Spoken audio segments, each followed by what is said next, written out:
नमस्कार दोस्तों, आइए हिंदी साहित्य सुधा चैनल पर आपका स्वागत है।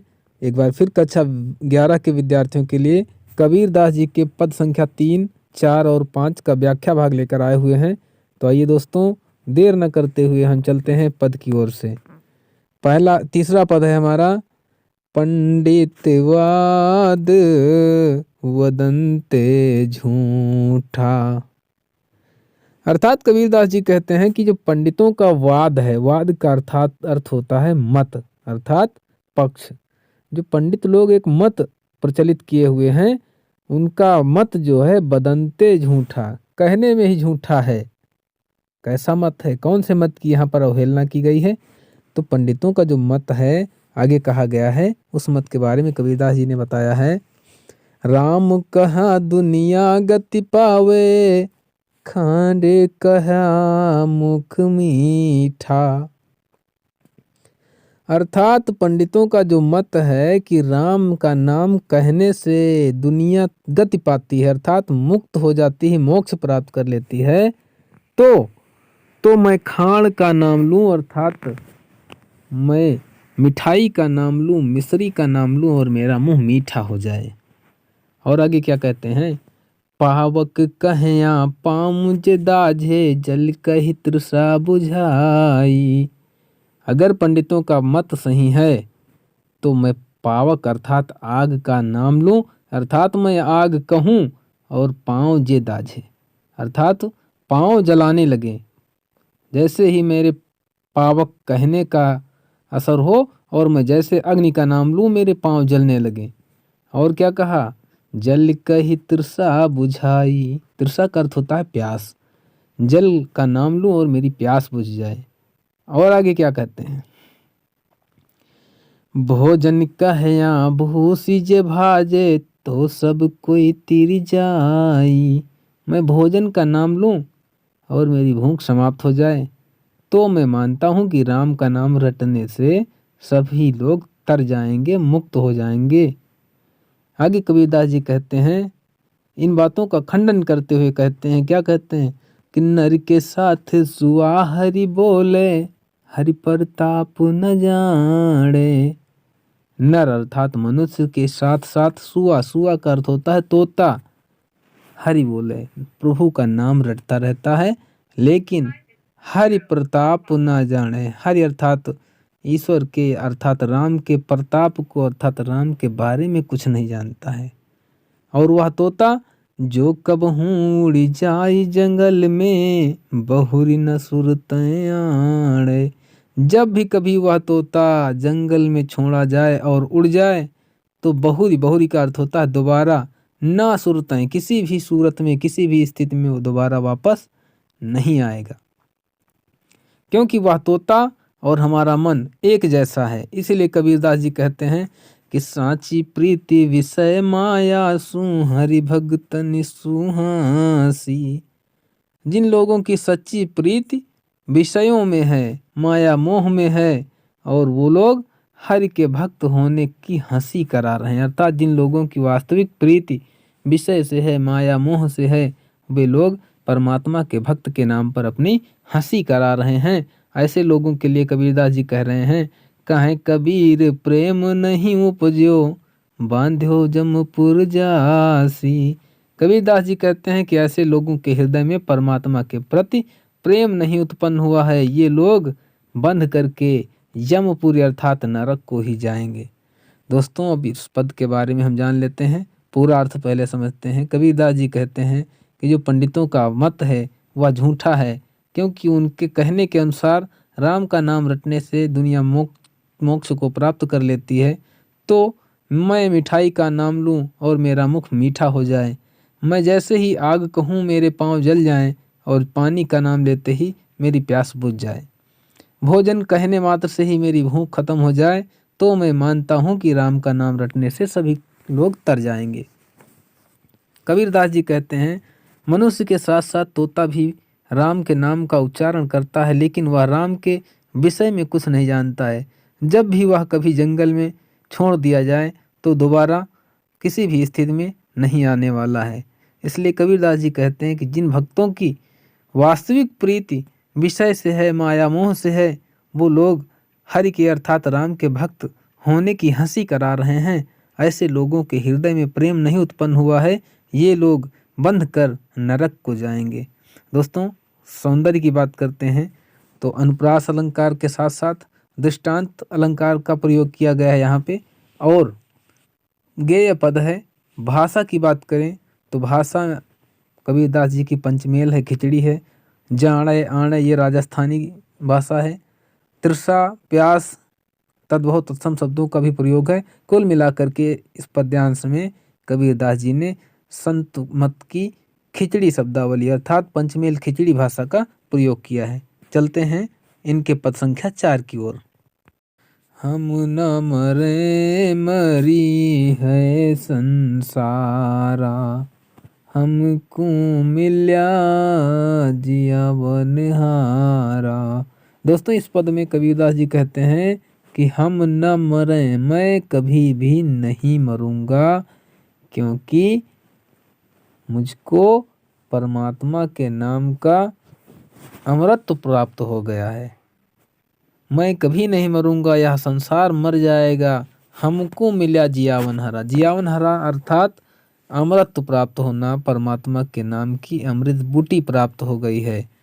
आगे कबीरदास जी कहते हैं, अब न मरो मरने मन माना, तेई मुए जिनि राम न जाना। अब न मरो मरने मन माना।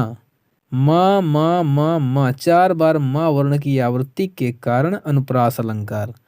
तो कबीरदास जी कहते हैं कि अब मैं नहीं मरूंगा, क्योंकि मैंने अपने मन को मार लिया है।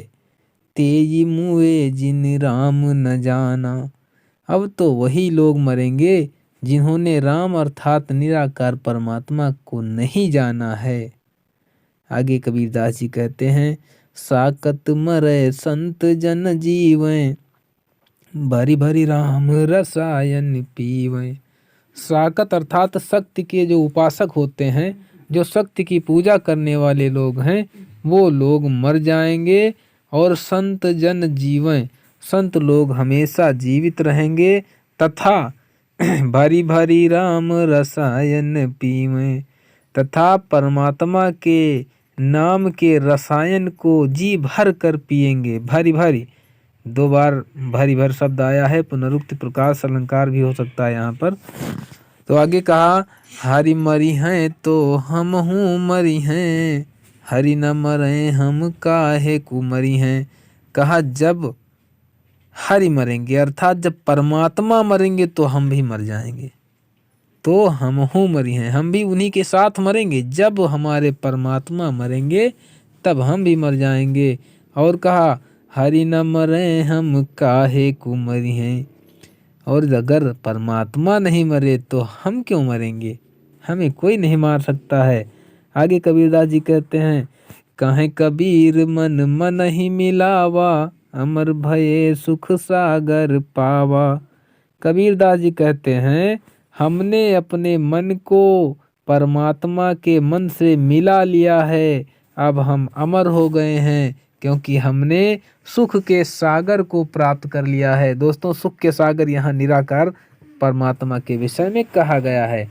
आइए पूरा अर्थ समझते हैं।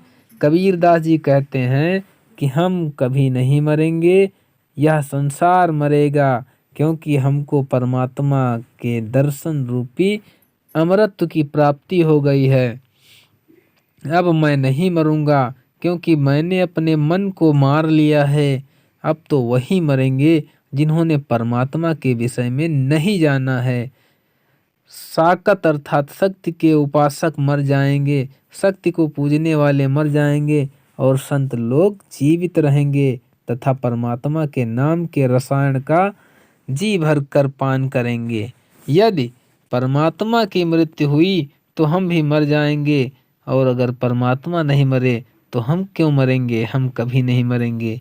कबीरदास जी कहते हैं कि हमने अपने मन को परमात्मा के मन से मिला लिया है, और हम अब अमर हो गए हैं, क्योंकि हमने सुख के सागर को प्राप्त कर लिया है, अर्थात मैंने अपने परमात्मा को प्राप्त कर लिया है। आइए दोस्तों, भाषा और काव्यगत विशेषताओं की बात करते हैं। तो अनुप्रास अलंकार, अब न मरो मरने मनमाना, हरि मरी हैं तो हम हूँ मरी हैं। इन दोनों पंक्तियों में अनुप्रास अलंकार हुआ है। और भारी भारी राम रसायन पीवें, यहाँ पर रूपक अलंकार की आवृत्ति हुई है। दोस्तों भाषा की बात करें तो भाषा सधुक्कड़ी है, रस शांत है। और आते हैं अब अंतिम पद की ओर, अर्थात पांचवें पद की ओर। पांचवा पद है, काहेरी नलिनी तू कुंभिलानी, तेरे ही नाली सरोवर पानी। काहेरी नलिनी तू कुंभिलानी, यह दोस्तों नलिनी जो है आत्मा का प्रतिरूप माना है कबीरदास जी ने, और परमात्मा को सूर्य माना है। तो यहाँ आत्मा के पक्ष में और कमलनी के पक्ष में दो प्रकार के अर्थ होंगे।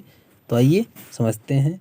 कबीरदास जी कहते हैं, रे कमलिनी तू क्यों कुम्हला गई है, अरे तेरे ही नाल सरोवर पानी, तेरे तो नाल में तालाब का जल भरा हुआ है। और क्या कहते हैं, जल में उत्पत्ति जल में वास, जल में नलिनी तोर निवास।